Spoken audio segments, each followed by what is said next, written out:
Richard Martineau. Plongé dans l'actualité avec des observateurs qui pensent à contre-courant.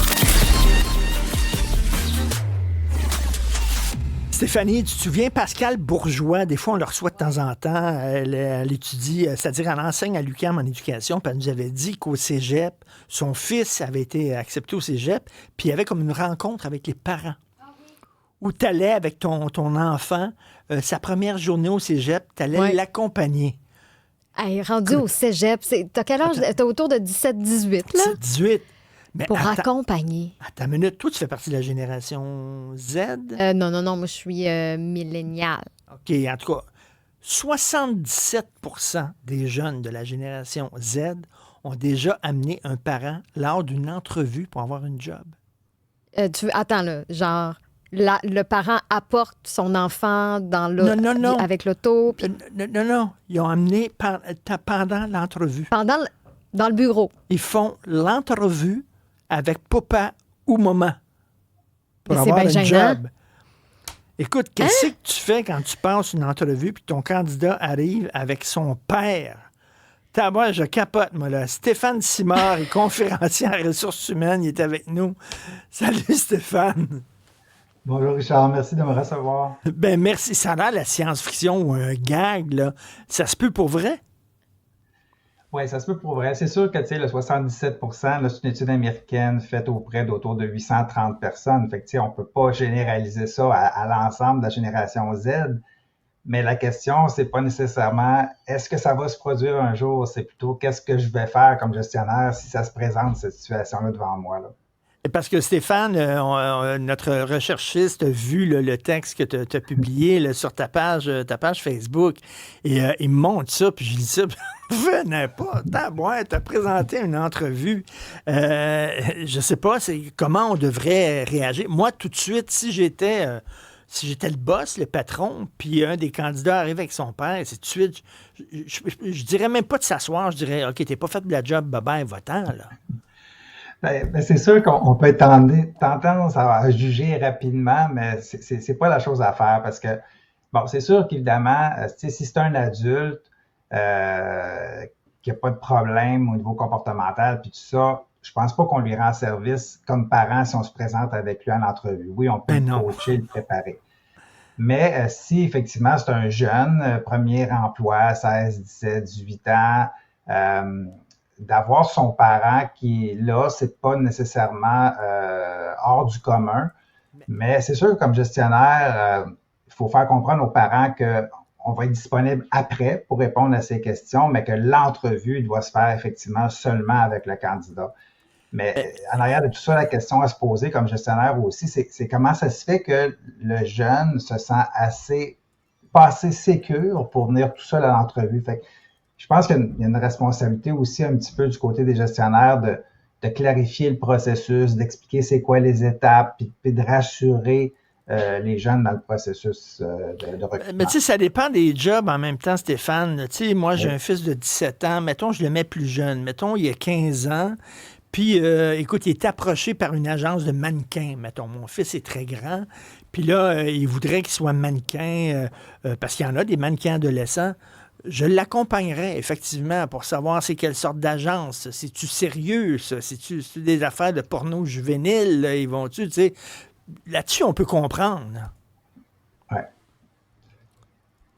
On peut comprendre que les parents se pointent. Oui, mais tu as raison de mentionner parce que ça peut dépendre de l'environnement. Ça peut dépendre aussi des organisations. Tu sais, une grande organisation avec un département de ressources humaines structuré, avec des professionnels qui sont là, c'est une chose. Mais un petit employeur qui embauche, puis en même temps que le gestionnaire a plusieurs chapeaux, puis lui, faire des entrevues, c'est pas nécessairement sa tasse de thé, puis il l'a pas appris. C'est sûr que comme parent, ça peut être insécurisant un petit peu, puis le jeune va le sentir aussi, cette insécurité-là. Puis, tu sais, les jeunes de génération Z, là, parce que c'est d'eux autres qu'on parle présentement, leurs parents ont toujours été très, très impliqués dans leur éducation, puis dans tout ça. Puis on parle même du phénomène des parents hélicoptères là, qui sont tout le temps là au-dessus, puis qui pilotent tout ça. Donc, on serait porté de juger, mais en même temps, il faut se dire que ben ces jeunes-là, ils ont été élevés d'une certaine façon dans un contexte insécure, puis c'est un peu ça que ça donne aujourd'hui. Là. C'est vrai, Stéphane, je ris souvent des petits lapins dans mes chroniques, puis tout ça, mais en même temps, c'est pas de leur faute. Là. S'ils ont été élevés avec des parents qui étaient toujours là, on leur rend pas service. S'ils sont des petits lapins hypersensibles, c'est peut-être parce que les parents, ils les ont pas laissés voler de leurs propres ailes. Oui, puis des fois, le réflexe de gestionnaire, ça va être de me dire, mais on n'encourage pas l'autonomie, puis tout ça, mais dans une certaine mesure, l'autonomie, c'est pas nécessairement laisser la personne tout seule faire ce qu'elle est supposée faire. Une personne qui est autonome, ça veut dire qu'elle est capable de se débrouiller, elle est capable d'aller chercher l'information par elle-même auprès des sources qui sont les plus significatives. Puis dans ce cas-ci, quand on parle d'une entrevue, ben la source, c'est probablement le parent.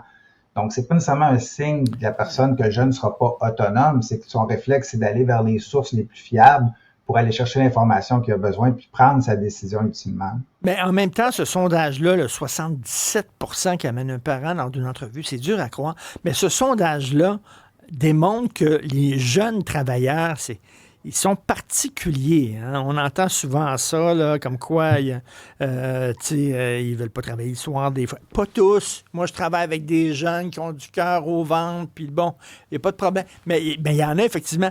Moi, ça me tente pas de travailler le week-end, ça me tente pas de travailler le soir, je vais avoir un gros poste tout de suite avec le gros salaire, tout ça.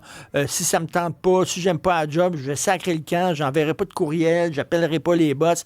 Toi, tu es conférencier en ressources humaines, tu le vois, ça, qu'il y a beaucoup de patrons qui se retrouvent soudainement en disant « Tabarnouche, je les comprends pas, ces jeunes employés-là. » Oui, puis c'est normal de pas les comprendre parce qu'ils ont des attentes différentes. C'est sûr que moi, je dis tout le temps aux gestionnaires, qu'on veut pas faire des grandes généralisations puis mettre tout le monde dans le même panier parce que les différences sont souvent plus individuelles que générationnelles.